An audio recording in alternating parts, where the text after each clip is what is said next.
Hi అండి, welcome back to mom's kitchen. ఇవాళ వీడియోలో వచ్చేసి మనం చామదుంపల పులుసుని ఎలా తయారు చేసుకోవాలో చూద్దామండి. చాలా ఈజీగా చేసుకోవచ్చు. ఇందుకోసం నేనైతే ఇక్కడ ఒక 1/2 కేజీ చామదుంపల్ని ఉడకబెట్టి కట్ చేసుకున్నాను. 3 మీడియం సైజ్ ఉల్లిపాయలు, 3 మీడియం సైజ్ టమాటా ముక్కలను అయితే కట్ చేసి పెట్టుకున్నాను. నెక్స్ట్ మనం ఇక్కడ స్టవ్ ఆన్ చేసుకొని ప్యాన్ పెట్టుకొని ఇందులో కొంచెం ఆయిల్ వేసుకొని ఆయిల్ హీట్ అయిన తర్వాత ఇందులో మనం పోపు దినుసులు వేసుకొని కొంచెం కరివేపాకు, 2 ఎండుమిర్చి చీలికలను వేసుకొని బాగా వేగించుకోవాలి. ఇవి వేగిన తర్వాత నెక్స్ట్ ఇందులో మనం కట్ చేసి పెట్టుకున్న ఉల్లిపాయ ముక్కలను కూడా వేసుకొని ఒకసారి అయితే మనం ఇట్లా ఫ్రై చేసుకుందాం. నెక్స్ట్ ఇందులో కొంచెం అల్లం పేస్ట్ అయితే వేసుకుందామండి, బాగుంటుంది. ఇలా అల్లం పేస్ట్ మొత్తం మనకి పచ్చివాసన పోయే వరకు వేయించుకున్న తర్వాత కట్ చేసి పెట్టుకున్న టమాటా ముక్కల్ని కూడా వేయించుకొని ఒకసారి ఫ్రై చేసుకుందాం. ఇలా ఫ్రై చేసుకున్న తర్వాత ఇప్పుడు ఇందులో కొంచెం మనం ఉప్పు, కొంచెం పసుపునైతే వేసుకుందాము. ఇలా ఉప్పు పసుపు వేసుకున్న తర్వాత వీటిని కూడా ఒకసారి ఇట్లా ఫ్రై చేసుకుందామండి. ఇలా ఫ్రై చేసుకున్న తర్వాత నెక్స్ట్ ఇందులోకి మనం ఉడకబెట్టిన చామదుంపలను అయితే వేద్దాము.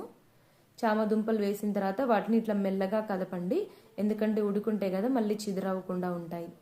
నెక్స్ట్ ఇందులోకి నేను ఇక్కడైతే 1 టేబుల్ స్పూన్ కారం వేస్తున్నాను. ఈ టేబుల్ స్పూన్ కారం వచ్చేసి మసాలా కారం అయితే వేస్తున్నాను. ఇందులోనే ధనియాలు, జీలకర్ర పొడి అన్నీ కలిపి ఉంటాయండి. ఇక్కడ మనం ఒక పెద్ద నిమ్మకాయ సైజ్ అంతా చింతపండు రసం అయితే పోసుకొని నెక్స్ట్ అదే బౌల్ తోటి ఒక 2 బౌల్స్ ఇక్కడ మనం వాటర్ని అయితే యాడ్ చేసుకోవాలి. ఇలా వాటర్ని అయితే యాడ్ చేసుకున్న తర్వాత ఇట్లా కలుపుకొని ఇది మనం ఒక 5 to 10 మినిట్స్ పాటు ఇట్లా ఉడకబెట్టుకోవాలండి. ఇందులో లాస్ట్లో కొంచెం నేను వాటర్ తక్కువైనాయని కొంచెం వాటర్ యాడ్ చేస్తున్నాను. ఇలా వాటర్ యాడ్ చేసిన తర్వాత ఇందులో నేను ధనియాలు, కొబ్బరి, వెల్లుల్లి పొడి అయితే వేస్తున్నాను 1 టేబుల్ స్పూన్. ఇలా వేసిన తర్వాత ఒకసారి కలుపుకొని ఇప్పుడు మనం ఇందులో కొంచెం లాస్ట్లో దింపే ముందు కొత్తిమీర చల్లుకోవాలి. ఇలా కొత్తిమీర చల్లుకున్న తర్వాత లాస్ట్లో ఒక చిన్న బెల్లం ముక్కనైతే వేసుకోవాలండి, కొంచెం తీయ తీయగా కూడా ఉంటుంది. ఇలా వేసుకున్న తర్వాత 1 నిమిషం పాటు ఇలా కలబెట్టుకొని మనమైతే స్టవ్ ఆఫ్ చేసుకోవాలండి.